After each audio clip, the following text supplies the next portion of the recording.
కీర్తనలు 116 అధ్యాయం. యెహోవా నా మొరను నా విన్నపములను ఆలకించి ఉన్నాడు. కాగా నేనాయన్ను ప్రేమించుచున్నాను. ఆయన నాకు చెవియొగ్గెను. కావున నా జీవిత కాలమంతయు నేనాయనకు మొరపెట్టుదును. మరణబంధములు నన్ను చుట్టుకొనియుండెను. పాతాళపు వేదన నన్ను పట్టుకొనియుండెను. శ్రమయు దుఃఖమును నాకు కలిగెను. అప్పుడు యెహోవా, దయచేసి నా ప్రాణమును విడిపింపుమని యెహోవా నామమును బట్టి నేను మొరపెట్టితిని. యెహోవా దయాళుడు, నీతిమంతుడు. మన దేవుడు వాత్సల్యత గలవాడు. యెహోవా సాధువులను కాపాడువాడు. నేను కృంగియుండగా ఆయన నన్ను రక్షించెను.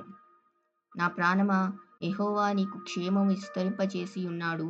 తిరిగి నీ విశ్రాంతిలో ప్రవేశింపుము. మరణం నుండి నా ప్రాణమును, కన్నీళ్లు విడవకుండా నా కన్నులను, జారిపడకుండా నా పాదములను నీవు తప్పించియున్నావు. సజీవులున్న దేశములలో యెహోవా సన్నిధిని నేను కాలము గడుపుదును. నేను అలాగు మాటలాడి నమ్మికయుంచితిని. నేను మిగుల బాధపడిన వాడను. నేను తొందరపడిన వాడనై ఏ మనుష్యుడును నమ్మదగినవాడు కాడనుకొంటిని. యెహోవా నాకు చేసిన ఉపకారములన్నింటికి నేనాయనకేమి చెల్లించెదను? రక్షణ పాత్రను చేతపుచ్చుకొని యెహోవా నామమున ప్రార్థన చేసెదను. యెహోవాకు నా మ్రొక్కుబళ్ళు చెల్లించెదను. ఆయన ప్రజలందరి ఎదుటనే చెల్లించెదను. యెహోవా భక్తుల మరణము ఆయన దృష్టికి విలువగలది.